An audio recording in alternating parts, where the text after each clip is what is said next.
So I'm not somebody that is going to tell you that I lost 100 pounds on the carnivore diet, because I didn't. I have been fit most of my life. I've been a binge and yo-yo dieter for a really long time. So I've always been able to kind of keep myself where I wanted myself, right? Not always in the healthiest ways. And so I present fit. And I feel like that's important to say because it's not bragging. I struggled in really silent ways. For 10 years, I've been a health coach, and I have a strength gym at my house, and I coach a full schedule of classes for women. And I've also been coaching hormonal fat loss for 10 years as well. Lots of women have seen enormous success in my programs where I've been teaching how to moderate foods and how to not demonize foods and not to remove food groups. Well, I've kind of done a 180 because for me personally, that didn't work. It didn't prove to work over time. It worked for maybe 6 years. And then I kept going back to starch. I kept going back to using food in ways that wasn't healthy for me. And so I would kind of solve any problem that I had with food. I would be angry or mad or feeling unsure of myself as a mother, or just had a long, hard day, and I would just use food. And I've journaled about it a lot, and I always had those cravings. I always had cravings for sugar. I always had cravings to binge and just feel that fullness. And so I have been healing that through my carnivore journey. So for 2 years, I have been on a carnivore journey. 6 months ago, I went 100% carnivore, aside from alcohol that I have here and there. And so what's important to know about that is gone are my days of binging. Gone are my days of eating to fullness. I've felt satisfied and full, but I haven't felt over full. And if you're somebody that experiences that often, like I did, it's not a great feeling. And it's not because we're going to get fat from what we ate and we're trying to be achieving this societal ideal of how women's bodies should look. That's not it. It's about your relationship with food.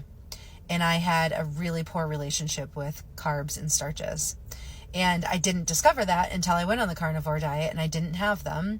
And then I would allow myself to kind of go back to them, and it would be a week to 2 weeks to 3 weeks that I would be eating all of the carbohydrates, and I would be off the rails and feeling awful and having all of the same symptoms that I would feel throughout my life of having overeating and indulging on these foods.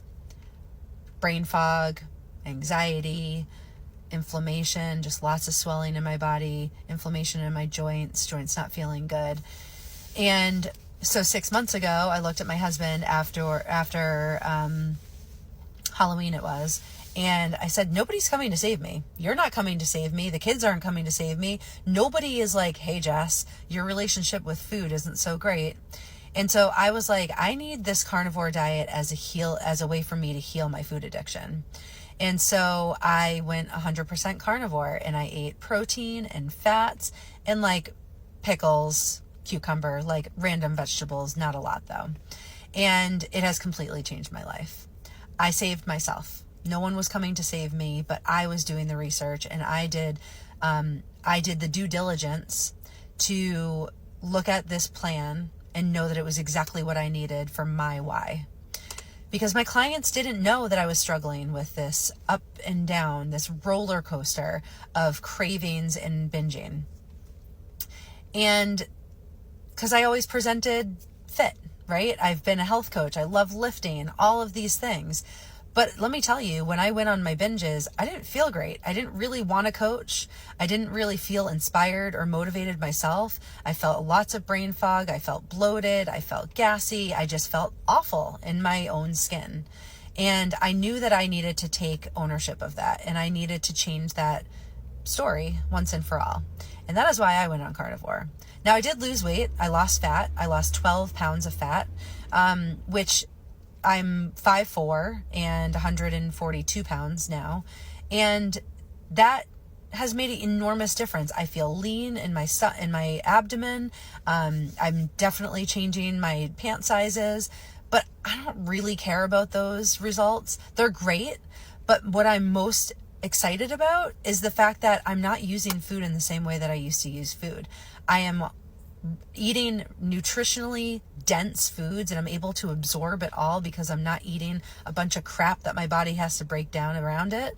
I'm eating foods that are satisfying me and making me feel like a satisfying full, but not a full, like that feeling of like, oh my God, I ate too much. Ugh. I used to feel that several times a week, and that was just awful. It's not a way to live. And then you just don't feel great. You don't feel motivated to go do the next thing in your day. And so productivity goes way down. So anyway, my story is not 100-pound weight loss, but it is a huge win. And it is a complete 180 in my relationship with food. I'm healing my relationship with food. My body feels energized and ready for whatever I want to do. I feel way less brain fog. I'm motivated to share my journey. And I just feel really inspired to take my business to a complete new level. And I wouldn't have done that without this way of eating. I don't call it a diet, although sometimes I say it just because it's what you say, that you're on a carnivore diet. This is my lifestyle. This is how I eat. And I feel 100% confident in it because I've done the research on it. So if you're someone that's been considering it, I don't want to convince you to do a carnivore diet. I want you to listen to my account, listen to the accounts of others who have healed on the carnivore diet, because you have to be ready for it. You have to be ready to do the work. But after like 30, 60 days, you will understand the hype and you will understand what I mean about it changing my relationship with food. So thanks for listening.